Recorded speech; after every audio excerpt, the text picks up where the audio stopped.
இன்னைக்கு நம்ம முறுக்கு எப்படி செய்யறதுன்னு பார்க்கலாம். இன்னைக்கு நம்ம முறுக்கு செய்யறதுக்கு நான் இந்த கப்பில் 5 கப்பு அரிசி மாவு எடுத்துக்க போகிறேன். அரிசி மாவை நல்லா ஜலிச்சு எடுத்துக்கோங்க.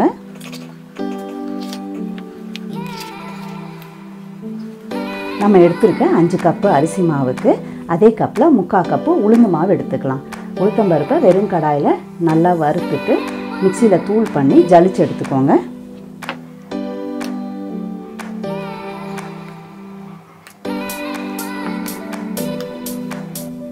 இதை இப்போ அரிசி மாவு கூட சேர்த்துக்கலாம். அடுத்ததாக அதே கப்பில் 1/4 கப்பு உடைச்ச கடலை மாவு சேர்த்துக்கலாம். இதையும் நல்லா ஜலிச்சு எடுத்துக்கோங்க.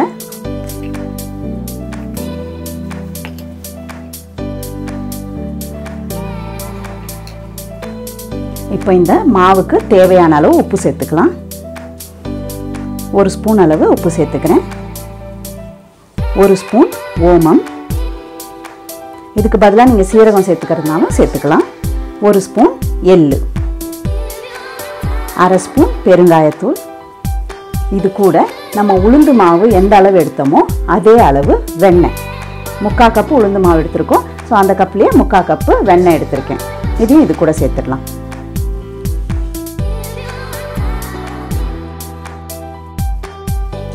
இப்போ இது எல்லாத்தையும் நம்ம ஒரு தடவை நல்லா மிக்ஸ் பண்ணி எடுத்துக்கலாம்.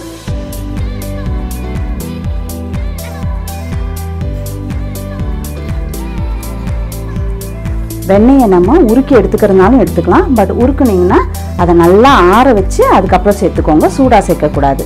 சூடாக சேர்த்தோம்னா முறுக்கு பிரிஞ்சு போயிடும். இல்லை இப்படியே போட்டு கூட கலந்துக்கோங்க.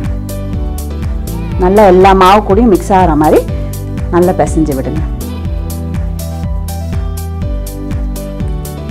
இப்படி நல்லா கலந்து விட்டதுக்கப்புறம் கொஞ்சம் கொஞ்சமாக தண்ணி சேர்த்து பிசைஞ்சுக்கோங்க.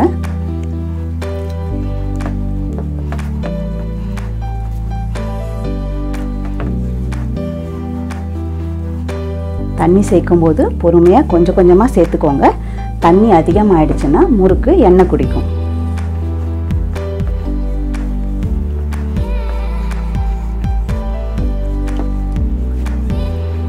அதே மாதிரி வெண்ணெய், பருப்புத்தூள் எல்லாமே நான் சொன்ன ப்ரொபோர்ஷனே சேர்த்து செஞ்சு பாருங்கள். அப்போ தான் உங்களுக்கு நல்ல ரிசல்ட் கிடைக்கும்.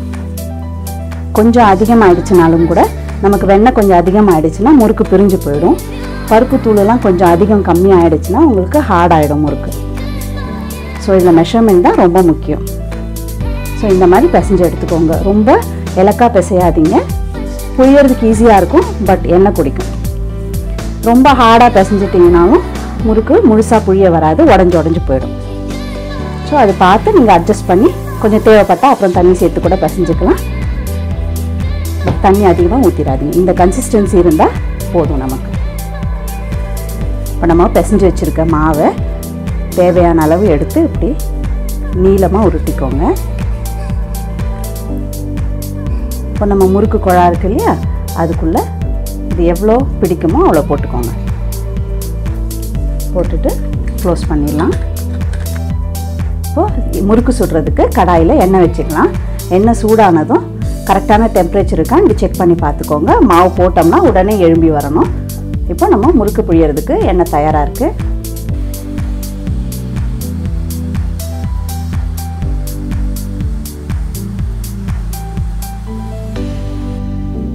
இப்போ இந்த மாதிரி கரண்டியில் முறுக்கு பிழிஞ்சுக்கோங்க. பிழிஞ்சிட்டு இதை அப்படியே எண்ணெயில் விடுங்க. ஃப்ளேமை மீடியமில் வச்சுக்கோங்க.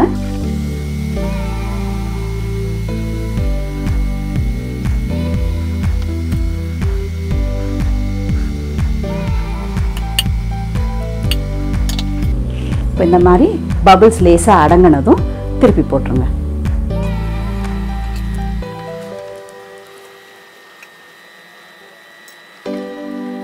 திருப்பி போட்டு இப்போ ஒரு 30 செகண்ட்ஸ் 1 மினிட் இருக்கும்.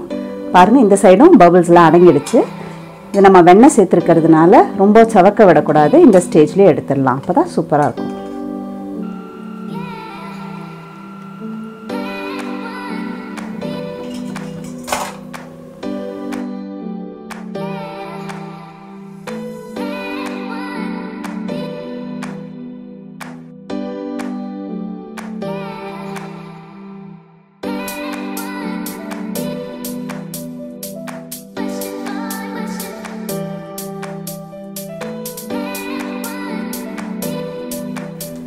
நம்ம முறுக்கு செய்யும்போது சில சின்ன சின்ன விஷயங்களில் கவனம் செலுத்தினோம்னா கண்டிப்பாக முறுக்கு ரொம்பவே நல்லா வரும். ஒன்று வந்து இந்த அளவுகள் கொஞ்சம் கூட முன்ன பின்ன இல்லாமல் கரெக்டாக அந்த அளவே போடுங்க. இன்னொன்று எண்ணெயோட சூடு, ரொம்ப எண்ணெய் சூடாகிடுச்சுன்னா கருகி போயிடும். ஸோ அது பார்த்துக்கோங்க கரெக்டாக. மூணாவது மாவில் தண்ணி சேர்க்கறது. தண்ணி அதிகம் சேர்த்துறாதீங்க, அளவாக சேர்த்து பிழிஞ்சு பாருங்கள். பிழியும் போது உடஞ்சி வந்ததுன்னா லேசாக தண்ணி தெளித்து இன்னும் கொஞ்சம் நல்லா பிசைஞ்சுக்கோங்க. மிச்ச மாவை எப்போவுமே மூடி வச்சுருங்க. குழாயில் போட்டு மிச்சம் இருக்க மாவை திறந்து வைக்காதீங்க, வறண்டு போயிடும். மூடி வச்சு தேவையான மாவை மட்டும் எடுத்துக்கோங்க. அப்பப்போ சூப்பரான மொறு மொறு முறுக்கு தயார். ட்ரை பண்ணி பாருங்கள். இந்த வீடியோ பிடிச்சிருந்தா லைக் பண்ணுங்கள், ஷேர் பண்ணுங்கள், சப்ஸ்கிரைப் பண்ணுங்கள். சிம்பிளாக சமைங்க, சுவையாக சாப்பிடுங்க.